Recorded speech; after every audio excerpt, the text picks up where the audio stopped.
¿Por qué señalar a Cuba como Estado patrocinador del terrorismo? ¿Por qué acusarla de vulnerar los derechos humanos de sus ciudadanos?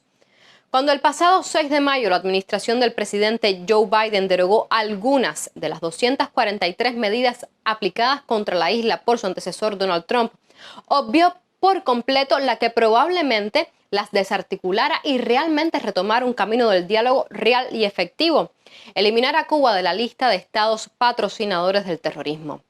De las promesas de revisar toda la política de Estados Unidos hacia Cuba, solo ha quedado eso, la promesa con muchos beneficios y pocas acciones concretas y discretísimas.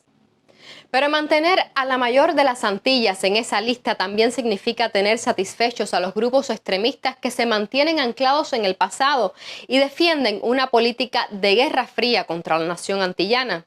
La justificación empleada por el gobierno del expresidente Trump era que Cuba se negaba a extraditar a miembros del Ejército de Liberación Nacional, el ELN de Colombia.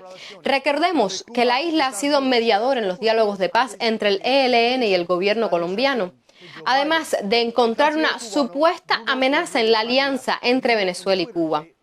El hecho de devolver a nuestro país a ese imperialista reforzó el régimen de sanciones ya impuesto de manera más extensa y criminal, con el bloqueo económico, comercial y financiero vigente desde la década de 1960. Cuba ya había estado incluida desde 1982 hasta 2015, cuando, como parte del proceso de normalización de relaciones entre Washington y La Habana, fue retirada. Sin embargo, este panorama de acercamiento no era de interés de las élites más conservadoras y anticubanas. Por eso, justo antes de su salida de la presidencia, Trump retorció aún más el camino de los ya de por sí tortuosos vínculos entre ambas naciones.